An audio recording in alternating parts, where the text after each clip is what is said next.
Hello students, welcome back to my channel. And today we were discussing about the topic acid, bases and salt. ठीक है, this is second chapter of chemistry class 10th. ठीक है, तो इस chapter में हम लोगों ने पढ़ लिया था कि एसिड्स क्या होते हैं. ठीक है, एसिड्स की जनरल प्रॉपर्टीज़ हम लोगों ने डिस्कस कर ली थी. ठीक है, सो नाउ आज हम लोग पढ़ते हैं थोड़ा कुछ और ना, और उसके मोर अबाउट द एसिड्स के बारे में थोड़ी और बातें जानते हैं. ठीक है, तो मैंने टॉपिक लिया है केमिकल नेचर ऑफ एसिड्स और definition of acid in terms of furnishing H+ ion. अब मैं आपको बता दूं, हमने जब लास्ट टाइम पे एसिड की डेफिनेशन पढ़ी थी वो हमने पढ़ा था इन टर्म्स ऑफ टेस्ट कि acids are those substance which are sour in test. हम लोगों ने ये बोला था. ठीक है, तो एसिड्स में जो एसिड्स हैं आपके, मैंने डिफरेंट टाइप्स ऑफ एसिड्स के नेम लिखे हैं आपके लिए. Hydrochloric acid HCl, sulphuric acid H2SO4, nitric acid HNO3, acetic acid CH3COOH, formic acid HCOOH, carbonic acid H2CO3, phosphoric acid H3PO3. तो आप इस पूरे मतलब सारे एसिड्स के केमिकल फॉर्मूलाज को देख के क्या आप मुझे बता सकते हो कि इसमें कोई चीज़ है जो कॉमन है? क्या कॉमन है इसमें? कुछ कॉमन दिख रहा है? वैसे ये सारे एसिड्स इंपॉर्टेंट हैं, इनके केमिकल फॉर्मूलेज इंपॉर्टेंट है. जनरली बार बार हम लोग hydrochloric acid, sulphuric, nitric acid बहुत बार इसका यूज़ करेंगे. सो ये बहुत कॉमन एसिड्स हैं. ठीक है, अब इसमें हमने लिखा है, मतलब हमें पहचानना है कि एसिड्स क्या है या एसिड्स की हमें डेफिनेशन देनी है. तो मैं आपको बता दूं, ठीक है, कि एक साइंटिस्ट थे जिनका नाम था आर्हेनियस. जैसे उसके पहले मैंने आपसे क्वेश्चन पूछा कि इसमें आपको कॉमन क्या दिख रहा है, तो आप सबको दिख रहा होगा कि इसमें क्या है, इसमें H है, हाइड्रोजन है. ठीक है, इसमें क्या है, हाइड्रोजन है. ठीक है, जितने भी एसिड्स हैं सब में आपको हाइड्रोजन नजर आ रहा होगा. ठीक है, तो एक साइंटिस्ट थे आर्हेनियस जिन्होंने एसिड की डेफिनेशन दी थी इन टर्म्स ऑफ H+ आयन. ठीक है, आर्हेनियस वाज अ साइंटिस्ट जिन्होंने अपना कॉन्सेप्ट दिया था या फिर डेफिनेशन दी थी किसकी, एसिड्स की. ठीक है, तो उन्होंने कहा था कि acids are those substance which give H+ ion when dissolve in the aqueous solution. ठीक है, या फिर व्हेन डिजॉल्व इन वाटर. अगर हमने वाटर में डिजॉल्व करने पर जो सब्सटेंस H+ आयन देता है, H+ आयन देगा, उसको हम लोग बोलेंगे दे आर एसिड. ठीक है, जैसे फॉर एग्जाम्पल अभी मैंने लिखा था HCl, इसको बोलते हैं हाइड्रोक्लोरिक एसिड. अगर आपने इसको एक्वस सोल्यूशन में मींस वाटर में डिजॉल्व किया, ये क्या देगा, H+ आयन और Cl-. तो हमने क्या पढ़ा है कि अकॉर्डिंग टू आर्हेनियस कि the substance which give H+ ion in the aqueous solution they are known as acid. तो क्योंकि ये H+ आयन दे रहा है, इसका मतलब HCl क्या है, ये एक एसिड है. ठीक है, सेकेंड एग्जाम्पल लेते हैं HNO3. अगेन इसको भी हमने एक्वस सोल्यूशन में डिजोल्व किया, तो ये क्या देगा, H+ आयन और NO3-. अगेन इसने H+ आयन दिया, तो आर्हेनियस के अकॉर्डिंग ये भी क्या होगा, एसिड. क्योंकि अभी मैंने आपसे कहा था ना कि जो एसिड्स में आपको कॉमन क्या दिख रहा है, तो अभी मैंने इनको जब ब्रेक कर दिया, जब वाटर में इसको हमने डिजोल्व कर दिया, तो वाटर में डिजोल्व होने पे ये हो क्या रहा है, वाटर पर डिजोल्व होने पे ये H+ आयन दे रहा है. ठीक है, सो क्या कॉमन है इनमें, H+ आयन. ठीक है, कि जब ये वाटर में डिजोल्व होते हैं तो ये H+ आयन देते हैं. ठीक है, चलो नेक्स्ट. ठीक है, सेकेंड एग्जाम्पल H2SO4. इसको भी अगर हम एक्वस सोल्यूशन में या वाटर में, ठीक है, एक्वस सोल्यूशन में हमने डिजोल्व किया, तो वो क्या देगा, 2H+, क्योंकि यहाँ पे 2 हाइड्रोजन थे, SO4-. So it is also a acid. एक हमने पढ़ा था एसिटिक एसिड CH3COOH, तो ये भी क्या देगा, CH3COO- और H+ आयन. ठीक है, तो आप देख रहे हो कि जितने भी एसिड्स हैं इसमें ये सारे के सारे क्या दे रहे हैं, H+ आयन. ठीक है, तो आर्हेनियस ने अपना एसिड की डेफिनेशन दी थी इन टर्म्स ऑफ हाइड्रोजन आयन कि acids are those substance which when dissolve in water they will give H+ ion. वो H+ आयन देंगे. समझ में आया?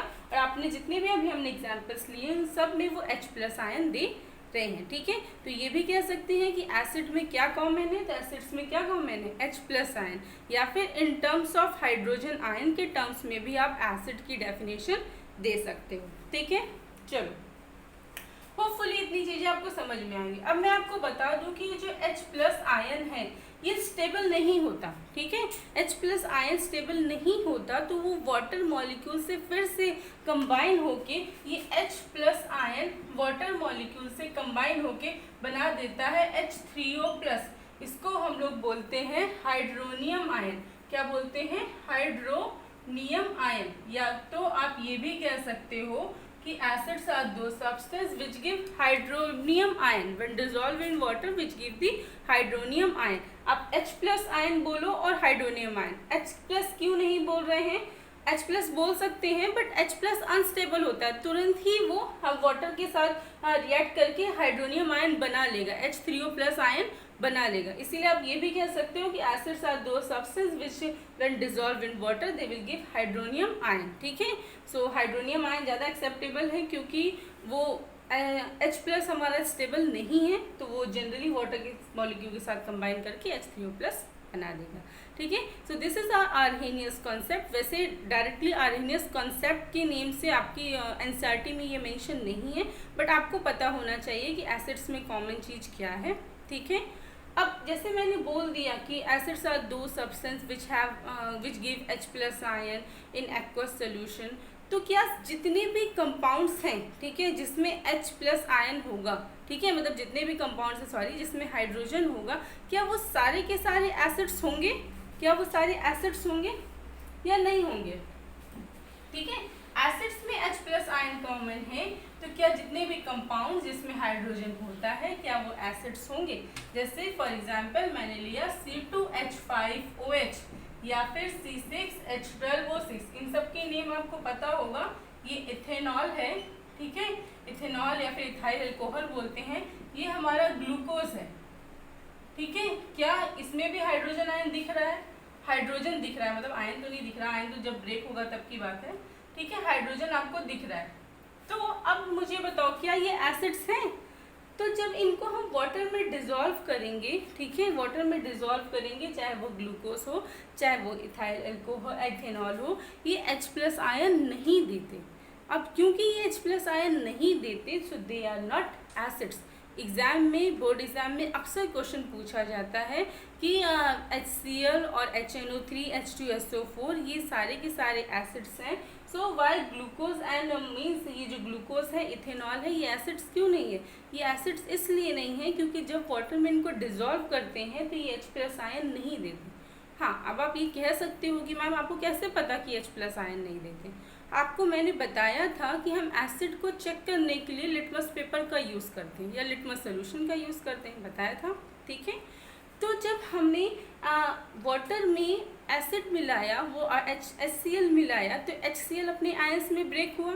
जब हम उसमें लिटमस डालेंगे, ठीक है, जब उसमें हम लिटमस ले जाएंगे तो उसमें कलर चेंज होगा और वो कलर चेंज ये शो करेगा कि हाँ वो एसिड है, ठीक है।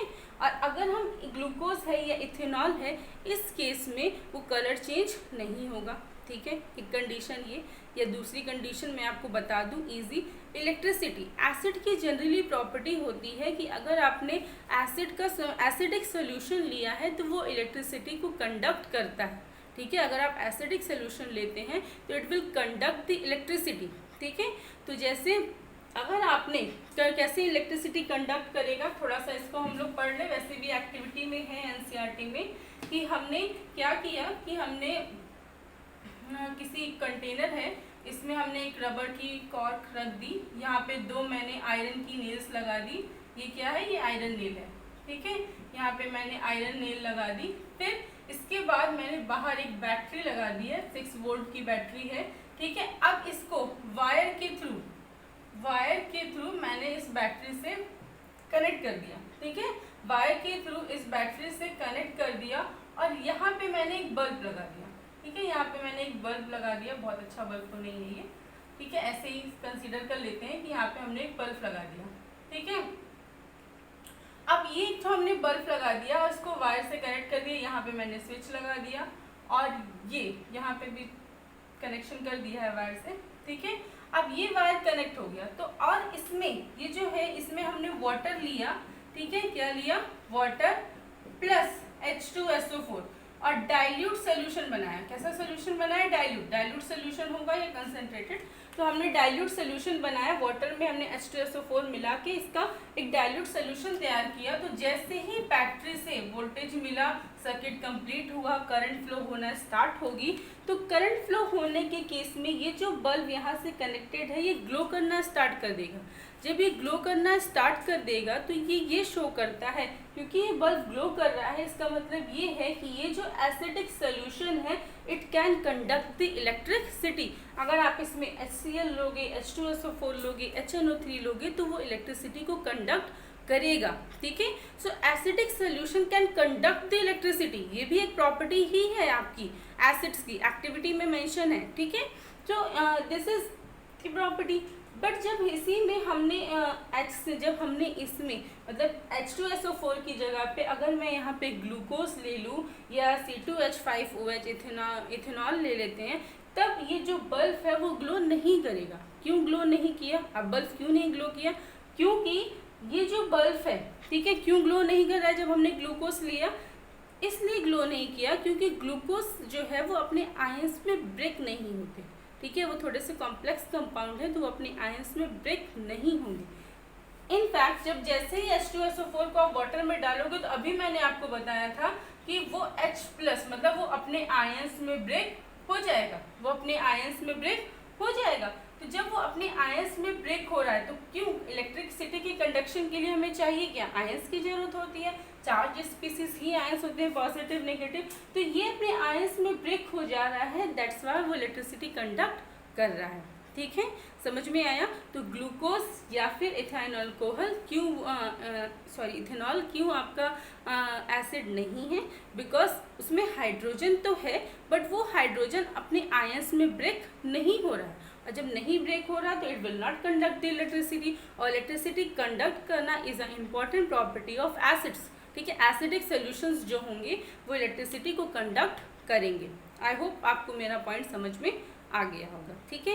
या फिर मैं अगर ये बोलूँ कि जो डिस्टिल्ड वाटर होता है, डिस्टिल्ड वाटर या प्योर वाटर होता है जिसमें कोई भी आयंस नहीं होते, वो भी इलेक्ट्रिसिटी कंडक्ट नहीं कर सकते, ठीक है। Even rain water electricity conduct कर सकता है। क्यों, क्योंकि जो रेन वाटर होगा उसमें जब जो भी एयर में मतलब एयर में जो भी हमारी गैसेस हैं, कार्बन डाइऑक्साइड, सल्फर डाइऑक्साइड, ये जो गैसेस हैं जैसे ही ये वाटर से मतलब वाटर के कांटेक्ट में आएंगी ये क्या बनाएंगी, ये एसिड्स का फॉर्मेशन कर देंगी, ठीक है, एसिड्स फॉर्मेशन करेंगी, आयंस में ब्रेक होगा तो वहाँ पे इलेक्ट्रिसिटी कंडक्ट होगी। But distilled water electricity conduct क्यों नहीं करता, क्योंकि उसमें कोई भी आयंस नहीं होते, वो प्योर वाटर होता है। और जब उसमें आयंस नहीं है, ठीक है, आयंस मतलब पॉजिटिव नेगेटिव चार्ज, ठीक है, हम इसी की बात करें। ये जो चार्ज स्पीसीज होती है इसी को हम आयंस बोलते हैं, जैसे ये H+ आयन, SO4 2- आयन, ठीक है।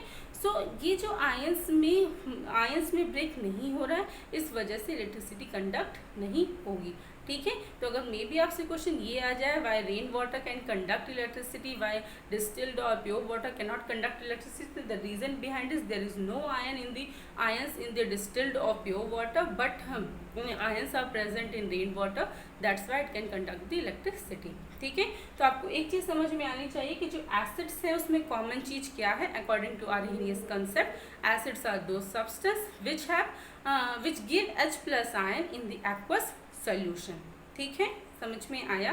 And it doesn't mean that all the compounds having hydrogen are acids. ये मैंने आपको एग्जांपल दिया, जैसे C2H5 C6H12O6 ग्लूकोज, ठीक है, सारे हाइड्रोजन कंटेनिंग कंपाउंड्स एसिड्स नहीं होते। रीजन, अगर वो H+ आयन ब्रेक कर रहा है, H+ ion as only positively charged ion, ठीक है।